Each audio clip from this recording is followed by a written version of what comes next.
Good morning. This is the New York City Board of Standards and Appeals Public Review Session for April 20th, 2015. We'll begin with a special order calendar, continued hearing items. Item number 1, 35-10BZ, 144-11, 77th Avenue, Queens. Okay, with respect to the submission, they provided a letter discussing the payoff of the violations, but it's also necessary to understand what the violations were issued for. I know there was a list, but it's not clear to me that all of them are C of O related. So anything that requires cure, aside from getting the C of O, really needs to be cured now. In order to kind of clear this up, we really need to have the expediter or the architect here to talk about this, because this is kind of a little bit of a frightening application, because there was so much work done without permits and occupancy without permits. It says there's a letter that discusses the installation of a dry well in the cellar, but there's no sign on BIS of a partial lift of the stop work order, although I see there was a permit issued to install the dry well. So I'd like to understand that more. Issue is a lot about doing work in violation both of vacate and stop work order. There's a letter from 2013 to the Borough Commissioner requesting a lift of the stop work order to do certain work besides the dry well, but there's no response from the DOB, so I'm not sure what that letter establishes. There's also a letter from an engineer of unknown date, which I found very confusing, about dead and live load capacity, as it talks about the number of seats, but says only half that number will occupy. Unclear or unknown whether the DOB accepted this letter. I mean, really, for us, we need DOB acceptance of all of these things, and DOB allowing you to go in and make the building safe. There's a description in the letter about an installation of a ramp, which seems to indicate that work went on despite a stop work order and then was stopped.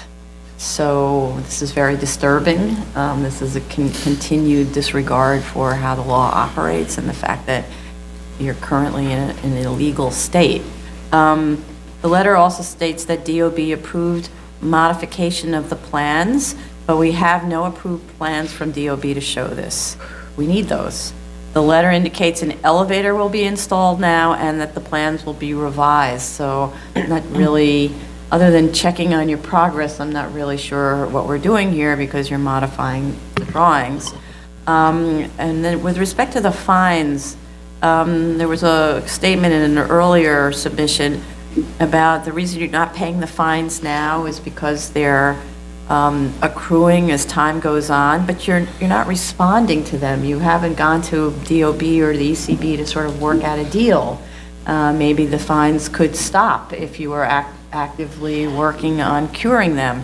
I just don't understand who's giving you advice and why you're not taking a more sort of aggressive role in this. And so in any event, I'm not sure what this submission is trying to show us. We really need the expediter and or the architect to walk us through. The only way to move forward on this application is to make the building safe first and cure the violations. Any other comments on this disturbing application? No, other than to say I was disturbed concerning work that had been done in contravention of the stop work order, and understanding that perhaps there were things that they needed to do, but you have to go through a process to get that done. And it doesn't seem that DOB has given them any written permission of any kind. And if they're saying that they've had conversations, that's fine, but you really have to have something in writing that explains what you're permitted to do. And indeed, they should go to ECB. They should go to their hearings. They should explain what's going on, and understanding that they may have fees that are accruing, but you don't. That doesn't stop if you ignore them. It only stops when you actually address them with the agency. So they really need to do that. I would like them to give us a little more information about the payment plan that they're hoping to get into with DOB and what that does in terms of their ability to go forward with construction, because I would want to know that they have paid off the lion's share of their debt before they get started, because I'm concerned that once they get started and they start putting money towards the new construction, that payment plan is going to go by the wayside, and then they're not going to do anything about making sure that they correct that situation.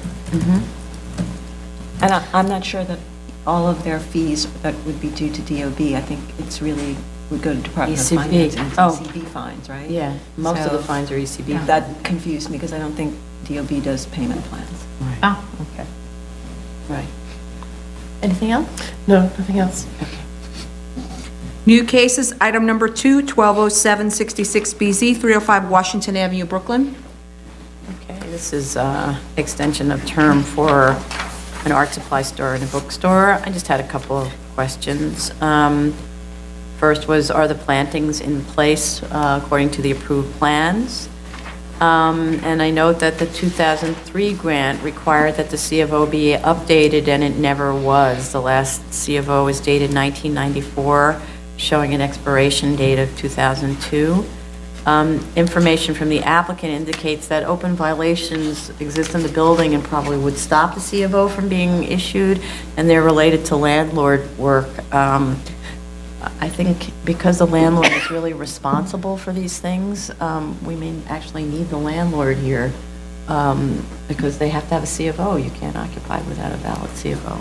So, not really sure how else to rectify this. By reaching out to DOB and LPC, would only call to enforce, because there are these violations, but it can't force the landlord unless there's, let's say, an economic threat. Economic threats are tenant moves out because tenant doesn't have an approval. So, anything else? Just to say that this site is very near and dear to my heart, as it used to be called Jake's, and I spent a lot of time in that store as I went to Pratt and practically lived there. I just wanted to know whether they were requesting that you lift the term. Did they want to keep a term of years, or I didn't see it are they requested. asking? It was an extension of term, so everything Extension. is just an extension. I Yeah. know, yeah. But then Yeah.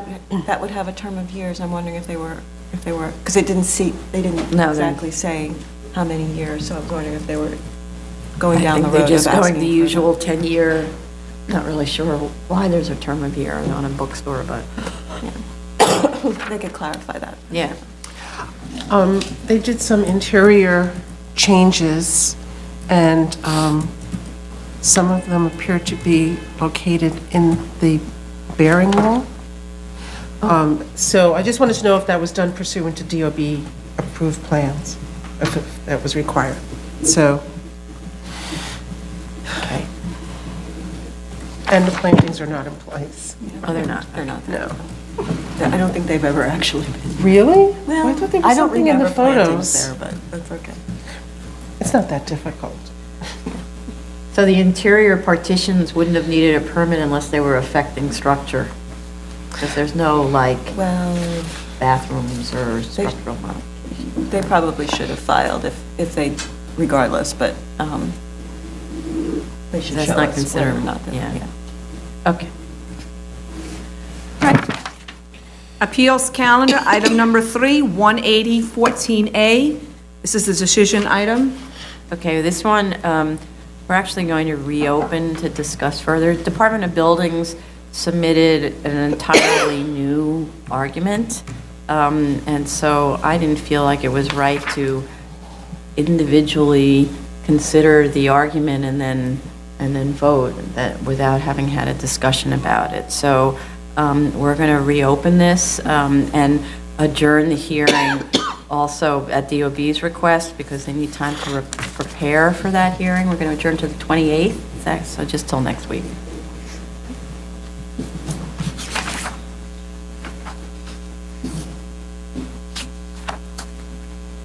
Continued hearing items, item number 4, 13111A through 13311A, 15914A through 16114A, Arthur Kill Road, Pemberton Avenue.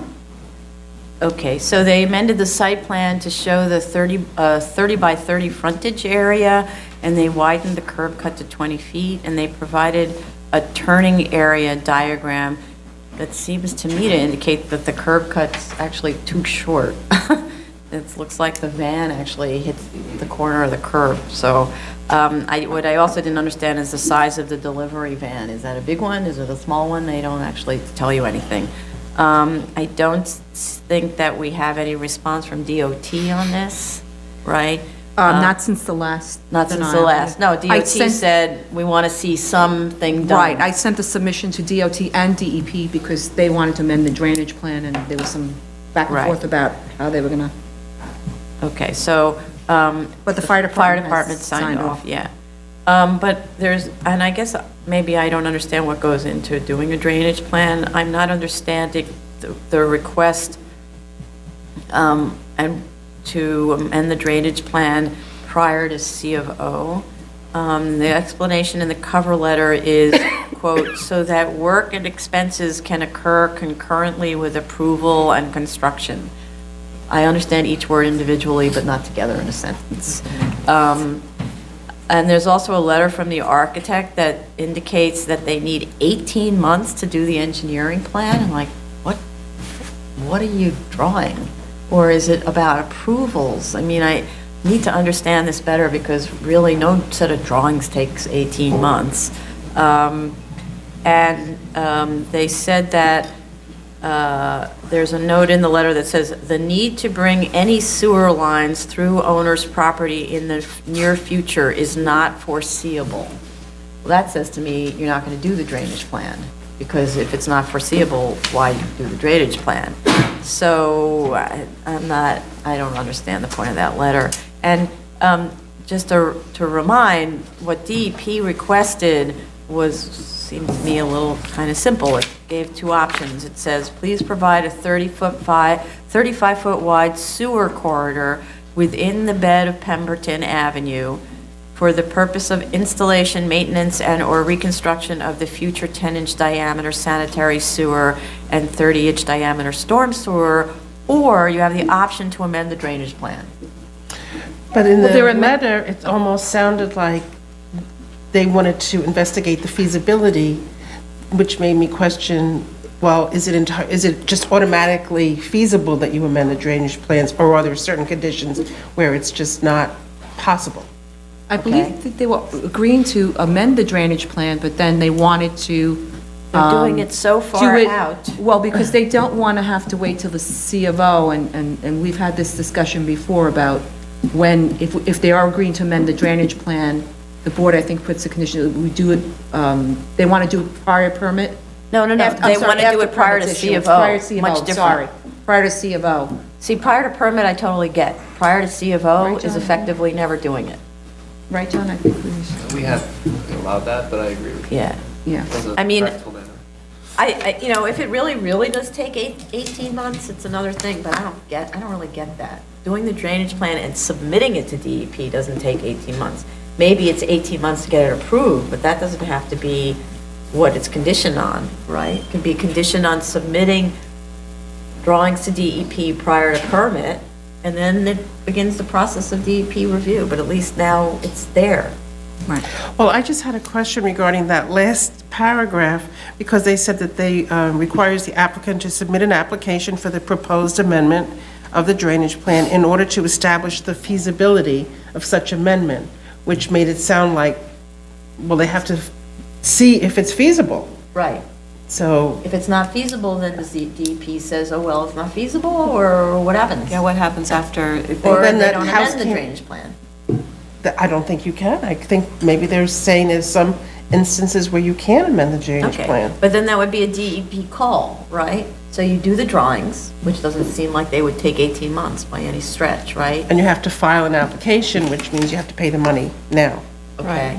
And they probably want to avoid doing that at this point. Well, Because what's the this difference? property's You have for to pay the sale. money. Yeah. Oh, the property's for, no, but With- this is prior to permit. You want to sell it with a permit? Well, they probably want to sell it with approved plans. But this is prior to permit, But, not prior to. but not, well, you get the approval, you might not get, go get your. Yeah, you would permit get right away. it, right, exactly. Right, It's so- prior to permit, it's not prior to approval. Right? That would be the required item there on the list. I don't know. We need more information. It's like Okay. very confusing. And then I guess the applicant is changing their site plan because there's a parking space in the 30 by 30 area they showed.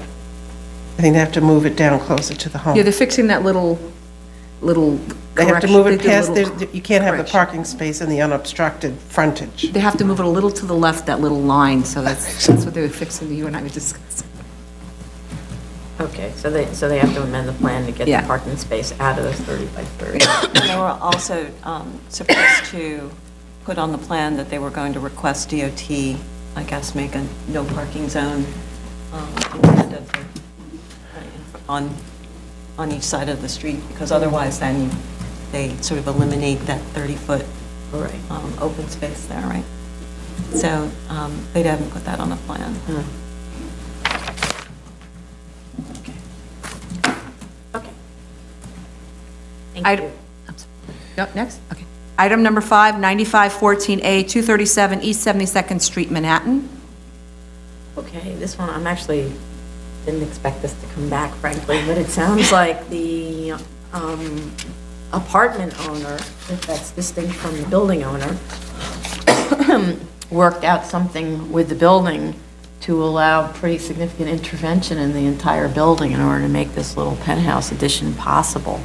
So, but my first comment is, and this was a comment from September, the building is in an R10A zoning district, not an R8A. So though the zoning isn't particularly relevant to what we're talking about, it's totally relevant when the application has been wrong, was asked to be corrected, and it still says R8. Please look in the zoning map. It's very obvious that you're in an R10A. If you look up on Zola, it says that too, right? So, the plans were revised to clarify that there are 4 units with clear entry conditions. Before, it was kind of like you went through one unit to get, it was very strange, I don't know. The fire safety measures that were shown included increasing the fire rating of the stairwell enclosure to 2 hours. The way that I read it, though, is it's only the stairwell walls. It needs to be the ceiling as well. There are sprinklers being installed at every level. The drawings actually show the sprinkler heads, which I found very helpful. There was also a note to remove winders at the 2nd and 3rd floor stairs, but I see the winders removed on the 3rd floor, but the 2nd floor still has winders. If it's the intention to remove those, the drawing needs to be corrected. There's also a note stating that the entirety of the 3rd floor and the penthouse will be sprinklered. That was part of the fire department's requirement, that there be fireproof self-closing doors at all of the apartments at every level, and that there's fire stop between the 3rd floor and the penthouse. I just want to say that all of those details, including the fire stop, must be approved by DOB because we're not reviewing the kind of fire stop. So that has to be a DOB-approved detail. They also added an interior spiral stair in the duplex, so you don't need to leave the duplex and go up the public stair and out. I'm just not really sure whether spiral stairs are allowed to be used anymore to get to your 2nd level from a handicap perspective, even though this is a walk-up, so I never really understand that. So that's another one that DOB needs to review. It does increase the size of the enlargement from the prior request to 351 square feet and 2.23 FAR. But some of the questions that we had in September were not answered, like, okay, so where are the mechanicals now? Were there mechanicals on the roof? Do they block the roof area? Because I know the fire department was concerned about roof access and how they fight a fire. I was curious, I tried to do the math myself, but I couldn't. What is the percentage of coverage of the roof by the penthouse and the bulkhead? Typically, I think it's actually a code requirement, that penthouses are only occupying 1/3 of the roof area. I believe that that's for fire department reasons. So this looks like it's occupying a lot more than a third. And also, I note that the egress to the roof for the other tenants, or access to the bulkhead by the fire department if they had to come that way, is through a really narrow, it looks like it's dimensioned at 2 foot 10 inches. I'm not sure that that's actually adequate for egressing the entire building up through there, which is why I need the fire department to really review this carefully. And all of that part of it, we're going to have to make clear that fire compliance and egress is subject to DOB approval, because there's a lot of code-related issues here. They're not multiple dwelling. So, any other comment? I had asked that they talk about the practical difficulty in enlarging horizontally, and they literally gave me one sentence basically that said it was impractical to extend into the rear yard. But they need to provide detail, because this is a finding that although I instinctively know why they can't horizontally expand, they really need to dot that I, cross that T, and explain it, which means basically, you can't expand beyond the building footprint because there would be structural enhancements that have to be made, which is costly. They need to explain that. It's findings. They should meet it. And I just wanted to reiterate about the fire department.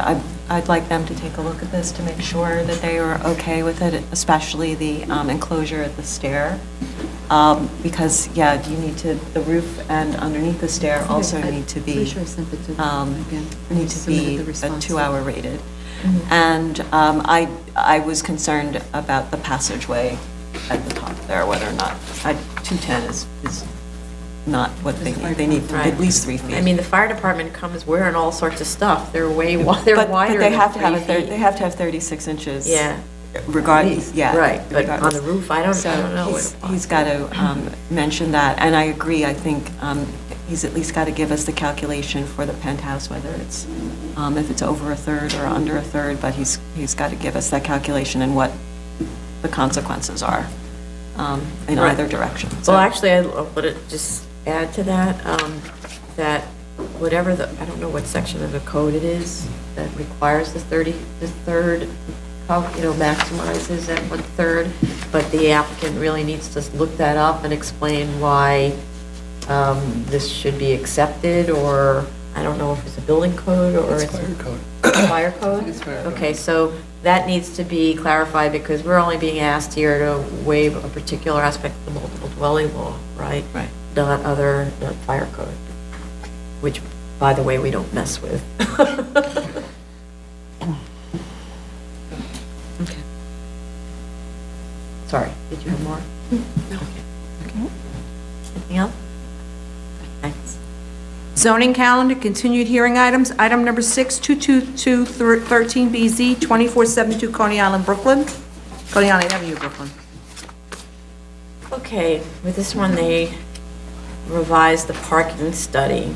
The cover letter explains that the tall enclosure along Coney Island Avenue is for future stackers. So I'm not understanding why the stackers aren't provided now if they're for future stackers. Therefore, it would reduce the degree of the waiver. I don't know what commercial use the applicant is referring to that they would want to allow for in the future, where they could have more parking. Because, by the way, you have to come back to the BSA to change the use, since everything is based on how many parking spaces you need. So you can't change the use beyond, you can't change, let's say, the parking category. So the parking study refers to 2 curb cuts on East 9th Street, one of which will be gated for emergency use only. The plans and the statement of facts show 1. Please coordinate your facts in the applications. And then, now, how many times do we have to ask for backup data for the parking studies, the traffic studies, right? Or parking in this case. We asked for backup data at the last hearing. The study now shows a significant reduction in need to 19 spaces, relying on some other magical information that's not provided to us. And whereas the prior study showed 32 spaces needed. So none of these studies have support, and all I have to do is say, go away, do this right. I don't even know why you have to come tomorrow, because you didn't back up, which was the main point, right? So I get angry at this because it's a waste of our time, really. Anybody else? Well, regarding the traffic study, they changed the car rental parking demand based on, I think, a study down the block for a car rental service, which seems a lot more logical. Right. But then, in reducing the demand for the car rental, they double the demand for the community facility, which, just makes me wonder about the reliability of these studies. Not reliable. And, I didn't really understand why they changed the data. You can just get such dramatic differences.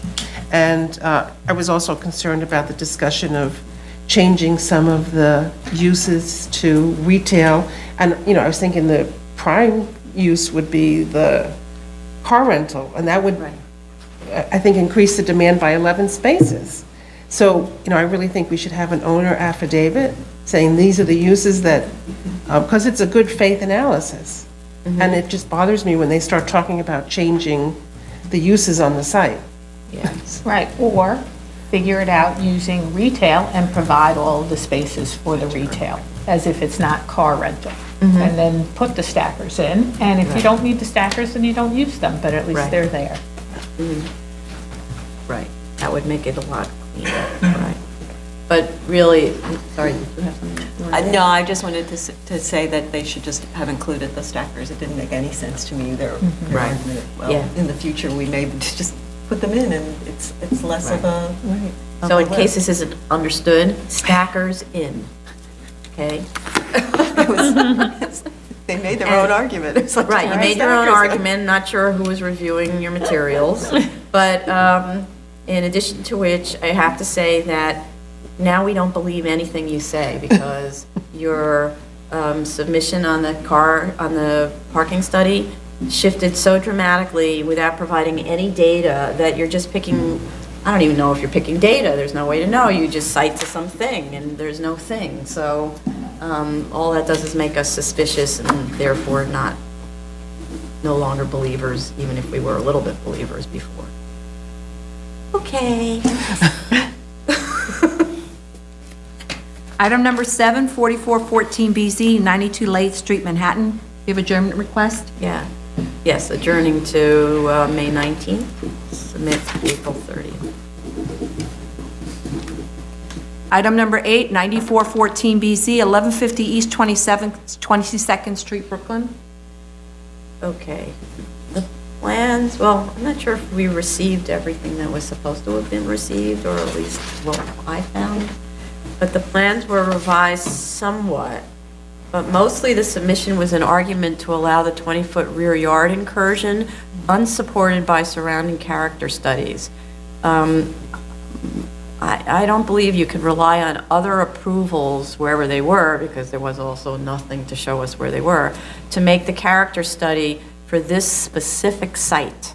The neighborhood character is local. It's not a general character. It's local to this house. The rear yard study, which shows the yards immediately adjacent and behind and so on, shows clearly that there are one-story structures within the required 30-foot rear yard on all adjoining lots, not three-story structures. There's also has been no submission showing proof that the existing non-complying 24-foot rear yard was built pursuant to permit. Hence, it is illegal, not undocumented. The argument that bedrooms need to be the size they are, which is on the drawings ranging from 11 feet wide, 11 foot 10, and 14 feet with an intervening 10-foot wide bathroom, it's not plausible that it can't be reduced. The rear yard should not be reduced to less than 24 feet past the level of the first floor, and there can be a design solution that holding that line a design solution can be found to reduce the mass at the third floor rear beyond the 30-foot line, so that the apparent height at the 24-foot line is 2 stories and not 3. It's already going to overwhelm the neighbors as it is. The revised submission, and that's why I'm not sure we got everything that was intended to be included. The revised submission seemed to include only the site plan, second floor, and lateral section, but the cover letter referred to changes in the building height at the rear and the third floor. I didn't see those new drawings. In any event, all the plans need to be included in a submission, not just the ones that are changed. And for ease of reading, bubbling the changes makes it easier to find what we're supposed to look at. Bubbling, or, yeah, in the case of this applicant, bubbling them would help. Anybody else? Okay. Next. Item number 9, 17114A and 17214BZ, 235 Dixon Avenue, Staten Island. Okay, DOT did have a response on March 30th, in addition to stating that it's, this street is not part of the capital improvement plan. It stated that the sidewalks and curbs located on Dixon and Granite have to be continued in alignment with the existing sidewalks. The lot study was revised to be a lot clearer, and it revealed of the 40 corner lots, 12 are narrow and less than 30 feet, all of which were built post-1961 under the prior R32 zoning that changed in 2005 to R3A. And of those, 11 have semi-detached or attached buildings with no side yard, and the other 2 lots are wider than the subject. So, and they also provide proof that the subject lot is pre-61. All this by way of establishing that's really a unique site. But with respect to the sidewalk offset, I'd like to hear from others, but the sidewalk is offset from the existing curb, so there's this jog because there's no continuity of that planting strip along the curb line, as in the adjacent property. The applicant reiterates that they believe the distance between the houses is more critical than the distance from the curb line. The houses are at 11.5 feet apart with a 5-foot side yard. 10 feet's allowed under the zoning, but 5 feet's normally the limit. So we have the authority to waive that side yard requirement if we thought that it would do any good. It only gives you maybe 1.5 feet to play with. That doesn't really give you the full strip. But I'd really like to hear from DOT what they think about that jog. You know, jogs sometimes go around trees and things like that, but I don't know if this is desirable from a neighborhood perspective. They did show many photos of other houses with shallow front yards, but I think most of them show sidewalk continuity. There was one that had just grass all the way to the curb, but other than that, I think everybody else continued the sidewalk. Other comments? Yeah, I think they could move the house back that 5 foot and also move it slightly to the rear, so they could maintain a greater distance between the adjacent house, because the adjacent house is at an angle. Oh, right. So instead of I think it's, 45 feet from the rear porch to the back of the property line, it could be moved slightly back and slightly towards I guess it's north property line, and possibly keep the continuity of the sidewalk. And, I just would like them to say, why don't they want to investigate that option? Mainly because of the sidewalk continuity. Right, because, it's almost like if you're walking along the sidewalk, all of a sudden, if you kept going, you'd actually hit the corner of the house. Yeah. Yes. Oh, that's true. Yeah, it's actually, It would stick out. So. That's right, so they've taken out the planting strip, and plus, I just feel it would look awkward. Yeah, it's also about kind of the neighborhood character and having a very big impact on the neighbor. on the neighbors as opposed to the immediate neighbor, and we're still holding 10 feet, which I think is important between the houses. So, yeah. Item, I'm sorry, go ahead. Okay. Item number 10, 23814BZ, 9800 Franklin Street, Manhattan. We were asked to adjourn this till next week, till 4/28. To 428, okay.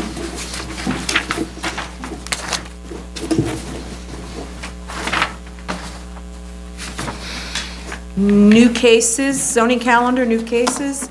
Item number 1, 30-14BZ, 6101 16th Avenue, Brooklyn. Okay, I just want to make a general comment to the applicant about this.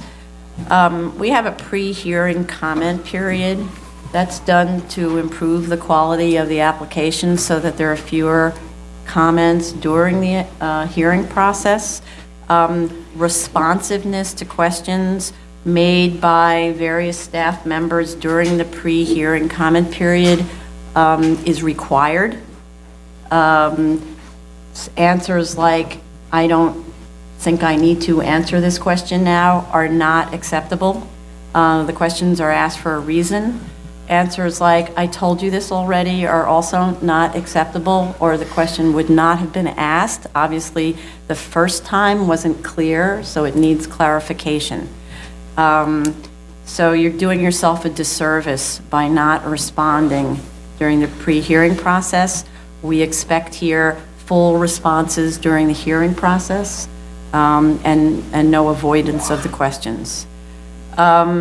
Because this is a school that has children who are very small, we will need a letter from the Department of Health, the Department of Child Care Services, stating that they have reviewed the plans and conducted a site visit and have determined that the project as proposed meets their criteria. We are not designers of schools, and it's very critical that the schools meet all Department of Health criteria. They did provide a copy of a 2010 Article 43 preschool program certificate of filing that applies to children 3 through 5 years, and a child care services inspection report, which shows that at least there's a relationship with child care services, so I'm not as concerned that you don't have any experience dealing with child care services. We also need a letter from the Department of Health stating that the certificate is satisfactory for the proposed expansion of the existing school. Maybe there's a new one that's issued. I just don't know. With respect to the prior grant under calendar number 13804, which this proposal is an expansion of, there's currently a violation by this applicant for failure to comply with the terms of the restricted declaration that was a condition to approval in 2004, 2005. That declaration required the applicant to provide DEP with a sampling protocol and health and safety plan for soil and groundwater testing as a condition precedent to any change in use of the building or soil disturbance. The school was not to have submitted an application even for building permit, and should certainly not have been, the school should not have been occupied until DEP had issued its notice of completion. The school's representative was aware of this and signed the declaration. It's not that the DOB didn't figure it out or whatever. The school itself declared, covenanted, that it would do this thing, and it didn't do this thing, putting children at risk. If this is a contaminated site, which we have reason to believe, you have children occupying a contaminated site. With respect to this application, DEP on March 15th of 15 issued a letter stating that they have reviewed the 2015 Phase 2 and require a RAP and a CHASP. DEP approved the Phase 2 work plan in 2014, which required 3 boring locations. And with respect to that review, they will require, among other things, a vapor barrier, 2 feet of clean topsoil provided in the landscape grassy areas, and excavated soil properly covered and disposed of according to DEP regulations. The wrap and the chasp, I don't think that they have been submitted. They need to be submitted now for DEP review. With respect to all of that, it's not clear to us that DEP understood in the submission of this Phase 2 work plan that they were originally supposed to have received a Phase 2 work plan for the existing building. So we have reached out to DEP to clarify that now they have to look at the interior of the school itself and make sure that the testing of the existing building is being done properly, so we can be sure that any remedial measures that need to be taken to protect the children are taken now. In fact, we will require that they be taken prior to approval, because that was work that was supposed to have been done in 2000, whatever that was, 5. So, with respect also to the prior grant, the application needs to go through the conditions and explain whether the existing school complies with the approval. It doesn't do that. You need to discuss whether the prior grant for change of use includes the area for the proposed expansion also, because we need to make sure that you don't also need generally approval to have this use in the manufacturing zone, or whether that was included in the prior grant. You need to clarify that in your statement. We also, you show a lot of classrooms and a lot of rooms with different purposes. We need a schedule of the classroom and other related uses in the entire school. You have to show how each age group how many children there are in each age group in each classroom. You need to provide an operational plan of the existing school and proposed enlargement.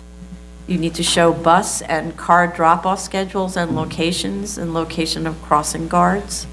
The whole purpose of the schedule of the classroom is that this is very, very large enlargement. You're asking for a lot of floor area. You have to justify the need for all of those rooms. You can't just say you need it. You actually have to justify it by showing us how the children will be using the rooms. You have to provide floor plans of the entire building on one page, plus the part plans as provided. It's very difficult to understand the relationship between the extension and the existing building with these part plans. So just use a smaller scale, maybe go down to 32nd scale on the plans, and then provide the part plans so we can read the text. Not understanding the use of the mikveh in the cellar and how that's related to school use. That's actually the first time I've seen a mikveh in a school. It's not mentioned at all in the statement of facts. If it's not part of programmatic requirements, it means other things can go in the cellar. You need to provide a survey to verify dimensions of the existing building. And I think I said this already, an operational chart and site plan of bus pickup and arrivals by time and class group. There's so many students that it's a big concern about how this is going to be impacting both traffic, pedestrian circulation in general, and the safety of the children, because we're in a manufacturing district and what's going on around us. You need a clear breakdown of the number of classrooms per grade and number of students in each room. The classrooms need to show actual student count and faculty count, not the allowable Department of Buildings count. It's the allowable School Construction Authority count or other standard. The size of the classrooms and the number of students in each should comport with regulatory frameworks, and you need to refer to them. You have to show square footage in all the rooms on all the drawings. We need to understand how the school functions. How do the different grades arrive and distribute through the building? Are there outdoor activities? And if so, how do the students get to them? Where are they? You have to describe the existing facilities for science, library, computer, etc., and how they are used concurrently and by how many students, and explain how the increase in size or number of these facilities was determined. I found this quite confusing because the school currently operates without a science lab, sewing room, tutoring rooms, music room, mikvah, home economics, gym, dance room, cafeteria, and art studio. And all of a sudden, these are now needs. I mean, we do see other schools that have these things, but it doesn't, you didn't have them before, or why you need them now. There is only an existing auditorium on the first floor, a dining room on the second floor, and 2 high school computer rooms, and a tiny library on the third floor, and many offices throughout. Why? How is it that all of a sudden you need all of these rooms? I asked because it's such a huge enlargement. And I'm afraid that I'm suspicious that what those rooms are really for is the future expansion of the school to have 1,700 students or 2,000 students or something like that, and that's not what this approval is about.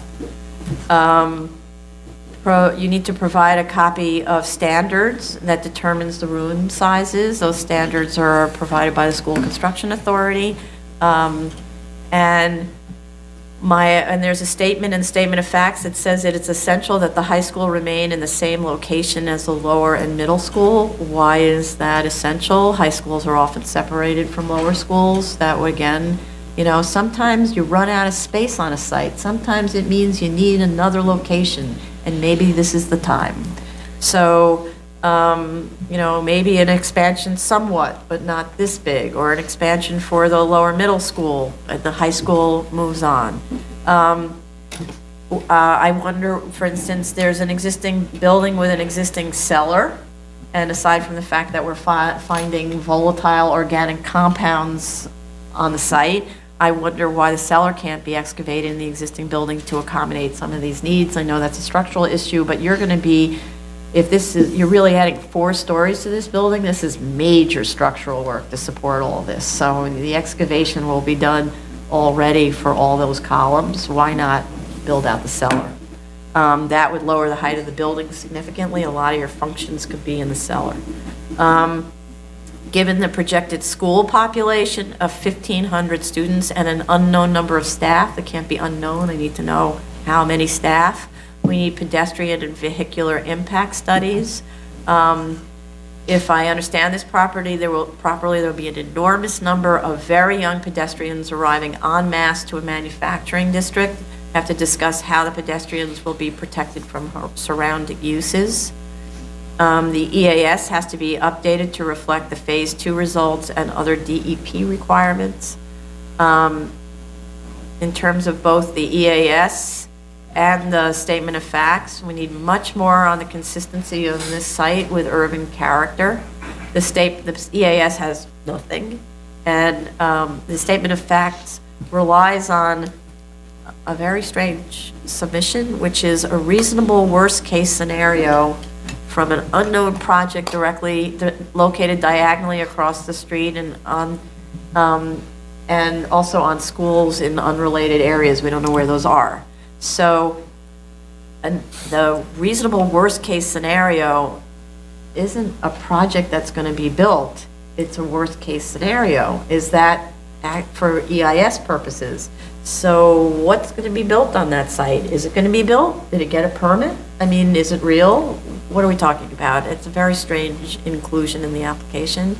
I know that, for instance, there are large schools designed in the early 20th century that kind of dot neighborhoods. Those, importantly, were public schools.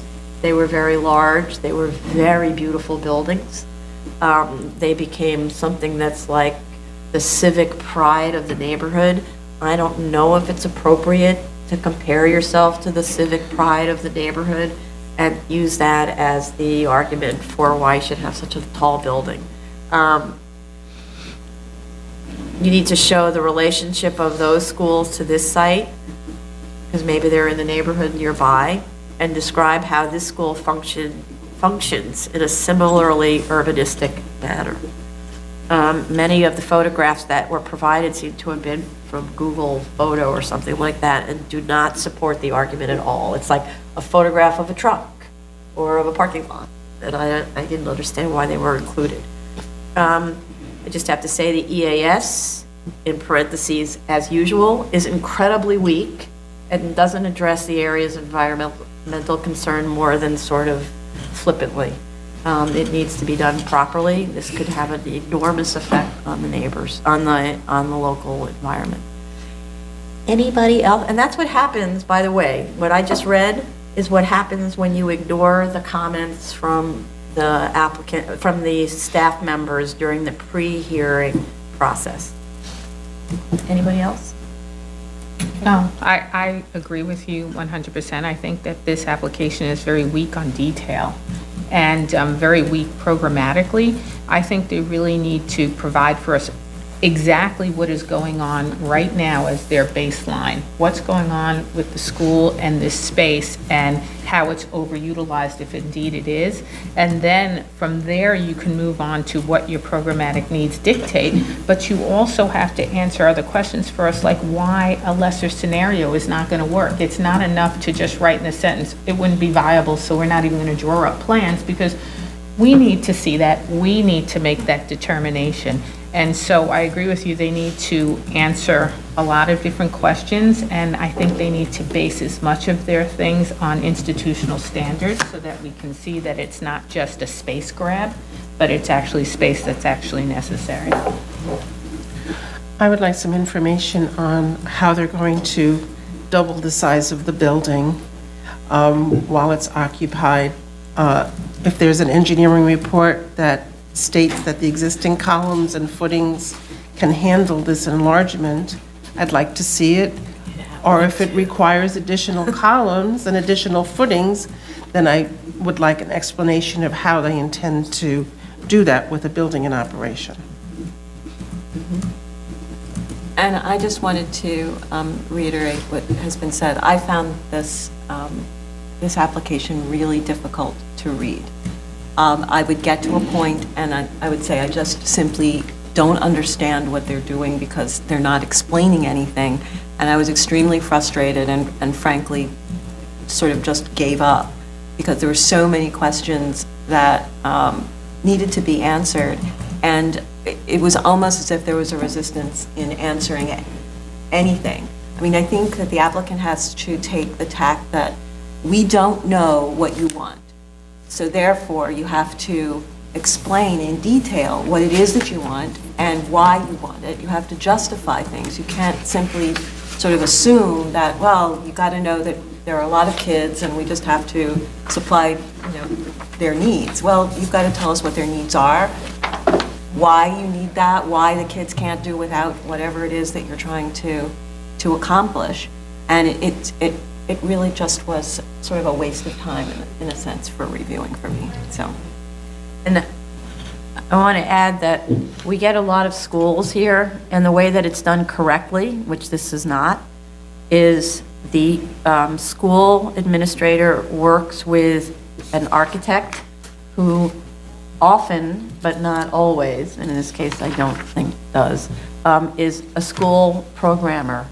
And the architect is the one who comes up with the programmatic analysis for the school and speaking with the administrator and other staff members, and then can easily articulate what the programmatic needs are for the school.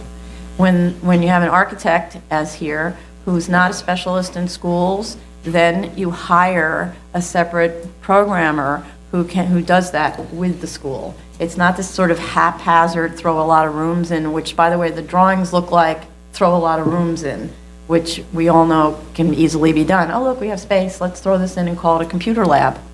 When actually we have no intention of teaching 5 simultaneous classes of computer or whatever it is. So we are used to reading these things. We can tell when they're sort of legitimate programmatic needs and when they're not. And so far, we're not seeing clear need. So again, you had your chance. Now you're going to have to do all this in public. That's what happens. Okay. Thanks. Item number 2, 17314 BZ, 20 East 38th Street, Manhattan. Okay, these are for PCEs. This is a legalization opened in February of last year. So since it's legalization, we need proof that the sprinkler and fire alarms are operating and have been signed off. We do have DOI sign off. I didn't see fire department sign off on this. The plans also need to show, since it's a legalization, that the sprinkler and fire alarm systems have been installed and will be maintained. And then I didn't understand how in the world you get into this space from the street. It's like, I saw where it is on the plan, and then I didn't find a way in. And then, how does a disabled person get in? I mean, I know you're kickboxing or whatever, but still, there are probably disabled kickboxers. I know there are amazing skiers who are disabled. So, so I don't understand the ADA compliance, or unless it's waived because there was an existing, I think there was an existing PCE from way back when, maybe, Department of Buildings. That had issues Grant, with yeah. their massage licenses, shall we say. Oh, she reads all between the lines. Got Well, that. I read the complaint and I read. Oh, read okay. The previous grant, I think, had the details. Oh, So, I see. yes. Okay, good. Yeah. It was one of those. One of those. Oh, one of those. The reason for The which reason we for have this it special was permit the today. quintessential reason for why we have a PCE review. Very interesting. That's funny. Okay. And that was in 1984. Then revoked in 2004. Oh, it wasn't even that long ago. Okay. You did very bad. Okay. Anybody else comment on that? No. Okay. Item number 3, 23114BZ, 124 West 23rd Street, Manhattan. Okay, this is also a legalization for a PCE. We have the DOI sign off. I think we still need fire department. I didn't find it. Same comment, since this is a legalization, all of the notes on the drawings that have to do with fire alarms, smoke detectors, manual pull, all that stuff, should have already been installed. You need to provide proof of installation and sign off, and state on the plans that these have been installed and will be maintained. There are, what I understand from the community board, which was actually a very thoughtful review by the community board of acoustical measures that are being taken for this, not a CrossFit, but pretty noisy kind of establishment with a lot of treadmills and a lot of rowing machines, so there's a lot of whirring and banging that goes on there. The community board acknowledged that the applicant did a lot of outreach with the neighbors, but it sounds like it might have been in response to complaints, because the engineer's report made reference to some complaints. So there were tests that were done, but my questions are, I read the engineering report, and the engineering report was very clear about what kind of measures should be taken. The drawings seem not to have understood some of it. So, for instance, there's this great sentence that says, we'll have resiliently isolated double rock walls. And if any contractor in New York knows how to make one of those, I'd be really impressed. Because actually it's something to do with clips, and you hang the sheetrock on clips that prevent it from. So the notes have to match what the engineer requested. But at the same time, I thought that stuff was already installed. So if that wasn't installed, it needs to be installed before we can vote here. If it was installed, then we need details of what was actually installed, photographs, et cetera, to show that it was installed. If there were measures that were recommended by the engineer that weren't taken, what was done instead? And then my last question is, was testing done subsequent to the measures being taken? Because the engineer actually said in his letter, I can't guarantee this is going to work, but it's worked in the past on other sites. So, and we also need information about the tenant complaints concerning the weight drops, because the tests were done from 18 inches, which might be the normal kind of gym test, but there were apparently complaints. So, anything else? No? It's cold in here. Item number 4, 24814BZ, 1565 Forest Avenue, Staten Island.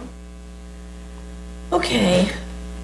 This one, another PCE, we do have DOI and fire department sign off here. I found the statement of facts incredibly confusingly written. They were not proofread at all. Sentences sort of trail, I just don't even know what that was. Please proofread. I didn't understand the reference until I dug around a lot, searching and searching, to the 89 required parking spaces in Building A that were admitted from the 2001 C of O, which sort of appears in the statement of fact for no apparent reason. And what about it, you know?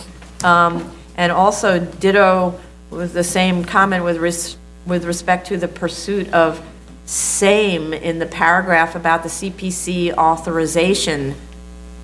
What same? And what does the CPC authorization have to do with us? And what does the enlargement have to do with the PCE? And did you get the authorization? And what are you talking about? Like, does anyone read these things after they write them themselves, or somebody in the office? I mean, please. So, and then the other thing is, the statement of facts actually has a purpose. Its purpose is to make the argument and to assemble all the data that's in the application into a spot. Then you read it and you refer to the attachments and you say, oh, okay, now I understand what statement of facts meant by that sentence, right? Not, I'm not going to write about it, go look in the attachment. Okay, never mind with that. So then in terms of the parking, so the parking seems to be a big theme here because it's a big shopping center and there's obviously a lot of need for parking for the other uses, but in particular for this use because there's going to be a lot of patrons. I'd like to know how the gym needs for parking were calculated. There were no zoning calculations actually on there were drawings that showed the answer, but no calculations that showed what the factor was to determine how much parking is required for each of the buildings, what the uses were ascribed to the buildings and all that. So there's 917 required spaces. I don't know how we got that number. I just note there's notes on the plans with respect to the fire alarm and detectors, but there's no mention about wet sprinklers. That's a requirement. They need to be added. I understand from looking online that this is a renovation, it's kind of a problematic shopping center, and this is a revitalization of the shopping center, so obviously they're going to do a very fancy build-out. You put in sprinklers, so that needs to be added. And then, of course, this is an E-designated site. The lap pool will cause ground disturbance, so that needs to be mentioned. There's a February 20th submission that indicates that OER has received the RAP and the CHASP. We need a copy of the response from the OER. I know that they included an email exchange, but we really need something from OER that says we're good with this RAP and CHASP, and that specifically they looked at the swimming pool, because it's not clear that they know that the ground disturbance will be inside of this building. The other thing is also with the email exchange with OER, they said the word that OER accepted the RAP and the CHASP. I don't know if that means they received it and they'll take a look, or if it means we approved it. So that's a little strange language to be using. So that needs to be clarified. Anybody else? No. Oh, okay. Item number 5, 25814 BC, 112 Atlantic Avenue, Brooklyn. Okay. Sorry.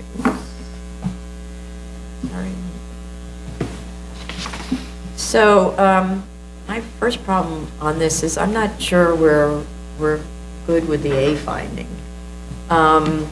So the applicant starts off citing to 3 BSA cases that actually, none of which really relied entirely, let's say 2 of which didn't rely at all entirely on the remediation, and 1 of which arguably didn't either. So conduit was about retaining the gas station use because the variance had expired and avoiding the degree of cleanup needed for residential use. So let me continue being a gas station, I'm still a gas station. That's a different kind of a situation than here. So relying entirely on the cleanup to maintain the gas station sort of makes sense, right? And it was always a gas station. Washington Street had foundation, soil, floodplain hardships in addition to remediation. 52nd Street had, which by the way was my case, had foundation and soil in addition to remediation. So not seeing that that's helping the argument. You need more cases to be able to use this one factor to establish the A finding. If, you know, the only thing that I could say is it that additional costs are somehow associated with cleanup for residential use as of right? If that's something, maybe that gets discussed. I'm not sure if that's a uniqueness, but it goes to the costs. And on the retail character of Atlantic, maybe there could be more there, but I'm not sure that that's uniqueness. It really needs to be worked more. And also then, why would the retail character prevent a viable ground floor residential use? I mean, Atlantic Avenue does have ground floor residential use, so I'm not there on the A finding. With respect to the parking, I'm also not getting about the parking. If parking's not required at this location, won't the excavation make this increase the remediation costs? And I don't see how parking on Atlantic and Henry, where you're right near tons of public transportation, and I'm not aware that people actually expect cars in this neighborhood. We need more to establish that parking is essential to the marketability of the site. Right, so since the neighborhood's predominantly pedestrian, and in any event, we need info on how the parking affects the remediation costs. The as-of-right scenario should have looked at ambulatory care on the ground and second floor at a 4.8 FAR. It's a good site, actually, for medical facility, and having 2 floors, it's a nice size. It's about 15,000 square feet of medical, so you can't say it's too small for a medical facility. Should clarify uses at the ground floors of the adjoining yards. The land use map shows 2 are entirely residential because the proposal is to build right out to the property line. And at the same time, you know, I'm from a neighborhood character perspective, I'm sympathetic that Atlantic Avenue has retail at the ground floor, but you still need to make the findings to get there. The proposed plans, oddly, don't show the unit layouts, whereas the as-of-right do. We need the unit layouts to understand the market value of the units. It isn't clear to me at all how the cost takeoffs could have been accurate without knowing the specific of the layouts, and that was obvious from looking at the cost analysis where there was like 1 square footage number pulled out and multiplied by the area. That's actually not a cost analysis. You actually do takeoffs, how much sheetrock, how many fixtures, all that sort of stuff. You have to indicate the number of bedrooms and other amenities per unit and in the building in the statement of facts and on the drawings for both the as-of-right and the proposed. Like for instance, what are the 2 units at the first floor in the as-of-right? 2 bedroom, 4 bedroom, I don't know. You have to show the parking spaces in the cellar on the plans. There is a fairly detailed reference to the existing curb cuts in the statement of facts, but I'm not clear how that supports the argument for the variance. Will one of the existing curb cuts be reused? Is it a proposed location? Is the proposed location permitted by zoning? I didn't understand what was going on with the curb cut conversation. There is an when I get to the economic analysis, I just go run through this. Shows that as a disadvantage, the proximity to the BQE. For me, this needs further explanation as the site does not face the BQE. I know it's sort of at the end of Atlantic Avenue, but it's on Henry Street. That's like one of the fanciest streets in Brooklyn Heights. It's not that close, you're absolutely right. It's not. I mean, you say Henry Street and everybody goes, whoa. So And why does a 4-story height limit limit the market potential? Most of the buildings in this area are brownstones or equivalent and are 4 stories. That's the whole point of the limited height district. And a lot of this is a historic district. I mean, that's the whole appeal. Nobody's going to be tall around me, et cetera, et cetera. And then the comps that were used have water views. I'm not sure why, out of all the possibilities that sold in this neighborhood, why they selected water views, since most of low-rise Brooklyn doesn't have water views. So I didn't find any of the comps useful. And the comps should include plans of all the units and describe the amenities at all of those locations. Does it have a balcony? Is there a gym? All that sort of stuff. Next question, why isn't the cellar retail portion viewed as selling space instead of retail storage? Again, I didn't understand that. I couldn't figure out whether it was priced at 50% of the ground floor. Right, they didn't go into any detail as to what's going on in the retail lease in terms of what's attributed to the cellar. I mean, usually I think what they do is they have an add-on on the first floor income and say part of it's attributed to the cellar, but they don't even discuss that there. They say it's like a 5,000 square foot space, but I didn't know whether that was just the first floor and none of the cellar. It couldn't have been the cellar because the cellar is big. So with respect to the land sale comps, comp number 3 is skewing the prices upward and is atypical, so it should be removed or justified, but it seems totally anomalous to the analysis, and that's something we see often where they'll throw in something to drop it down or throw in something to raise it up. It's like all the comps should be consistent, right? Right. And then in terms of the construction cost, I mentioned that before. We need a breakdown. The cost estimate needs to be done by an independent cost estimator based on the actual floor plans, not a database, not a the running price is $350 a square foot no matter what you do. We need photos also of the retail comp locations because actually we have no idea whether what was used is comparable. Then with respect to, there's no operating expense for the gross retail income of 417,000 K. There's got to be an operating cost for the retail. And we also need comp information with respect to the parking spaces. How are the rental rates determined there? Those are all my questions. Do you want to pick up? I wanted to go back one step to your uniqueness conversation because it's really interesting. If you talk about parking is not required, and here they are building out a cellar to put parking in, and then talking about how they're incurring these costs and then need either automated parking in the cellar to overcome it as well as retail on the first floor, that to me is a classic self-created hardship argument. And so they really need to show us a scenario that does not have a cellar that's dug out, at least not to that extent, and show us whether or not that actually will be a feasible operation. So that was like my first comment. I agree with you on the financials.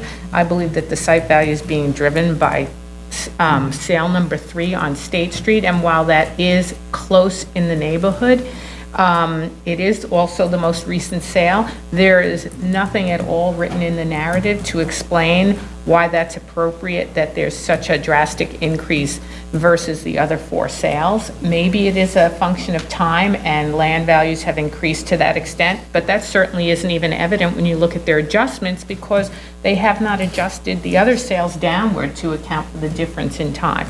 So I agree with you. Without an explanation, that should be taken out, and that would definitely drop the site value by probably about a quarter, I'm thinking. I agree with you, your comments on the residential sales as well. I don't see why you would adjust everything down for location, saying that you're on the BQE when you are about 2.5 to 3 blocks away from the BQE. You're not seeing the BQE unless you're crossing into the middle of Atlantic Street and looking west. So that's not a factor at all. Right. Okay. Yep. Regarding the A finding, I read Hydroqual's 2014 Phase 2 report, and it was very interesting because in their conclusions, they state the use as a gas station did not impact the site. Oh. So, I think their claim of site contamination and remediation is premature. I guess some of the history of this site is that there were a couple of spills in the past. They were remediated during operation of the gas station, and Hydroqual's testing showed that there are some levels of SVOCs and VOCs, but it's below the DEC criteria for soil cleanup. So it doesn't exceed that threshold. And that Hydroqual actually concluded that, tanks were put in, tanks were removed, tanks were replaced, and the fill that was used was typical urban fill, and they're saying any of the PAHs, which are polyaromatic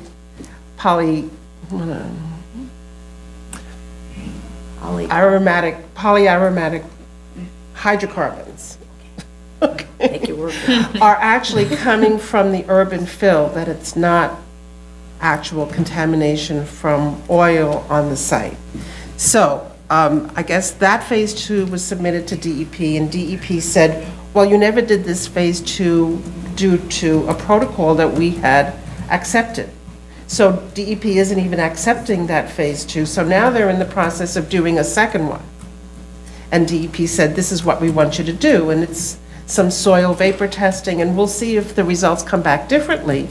But I just think this whole analysis of contamination and remediation required is premature. Then, if you do look at the remediation costs that they give us, which is $1 million, it includes removal of the tanks and the pump islands, which shouldn't be in there. It is double counting what, as of right or non-contaminated uses, in terms of it includes all the excavation, all the loading onto trucks, all the transport. It should only be the incremental cost that we look at. So I think at least half of this cost estimate is in error, if there is really contamination at all. And let's see. I just thought the parking proposal was really funny, because per dwelling unit, the parking is like a $65,000 investment for this automated parking unit, and the net income per space per year is only $1,600. It just doesn't make any sense at all. So I just it would take many, many years to pay that off. Yeah, it was like 17,000 a year or something, right? Right? Something like that. Well, each space to install this thing is Yeah. like $65,000 per space, because the automated parking system is over is $500,000. So I just didn't see the sense of, and I've just figured, how does that skew the financials? Well, it doesn't make sense for 10 spaces to install a whole automated system. Right. Well, it was interesting because, we have a lot of applicants who say, oh, we can't have that kind of self-park thing, it's too expensive. And then for this TD project, they're doing self-park. And I'm thinking, well, maybe the other applicants are wrong. They should do it, because here they're volunteering a turntable, the whole thing. Wow. Expensive. It's enormously expensive. Maybe it would make money if they were selling the spots, because there's actually like a few condo garages in Park Slope where originally, maybe 20 years ago, it was $100,000 a spot. So maybe if they're selling the spots for $200,000 a spot, put in $500,000 But they don't investment. tell us. I mean, that was my big That question. doesn't factor, yeah. It just didn't make Or any the spots being sense to me sold. at all to dig down however, many feet you need to accomplish the system, and put it in for, what's going to amount to, over $500,000 at least. I couldn't understand, one, why you actually needed parking, but if you were going to put in parking, why would you put in the most expensive parking system that's out there? And they show it in the as of right, and they show it in, well, they don't actually really show it in their proposed. They show an elevator, but they don't show that, has to have a it comes out turntable. and turns around. Right. Yeah. They Well, don't show it in the their financials, there's a proposal. little bit more description of Right. the the Yes. parking scenario. But they don't show it on the plan, so Yeah. one questions whether or not in their, their proposed, they're actually really thinking about doing this fancy system, and whether or not they put this fancy system in there as of right to kind of maybe bump up the numbers, I don't know. But it just seems strange to me that, if you have a hardship, why are you making it harder on yourself by putting in something that you don't have to? Oh, one other thing I just wanted to add, the other 3 cases that they referred to with the environmental cleanup, all of those cases, the contamination exceeded the DEC soil cleanup objectives. So, And this doesn't. and this one, so far, it doesn't. Maybe they'll get lucky on their second phase too. But You it's call that just, lucky. just urban fill. Yeah. It exceeded the DEP cleanup what? The DEC, soil DEC. cleanup objectives. They have different uses, unrestricted use, restricted use, you can only use. Ah. So this doesn't even exceed the threshold for unrestricted use. There's like nothing wrong with this site so far. I mean, you might, since you have some vapors, you might want to put in a soil vapor barrier, that's okay, but. That's what they said they're going to do, sub-slab and. sort of- Right, that would, if I was going to move in, I would be happy to hear that was installed. It's almost, everything should have it If I was going to nowadays. pay $250,000 for a parking space, I would want to know the car is really. car is safe. Yeah, it doesn't smell bad when I get in. Okay. I think that's it. Okay, thank This you. concludes the morning review session for April 20th, 2015. Looking at the parking system.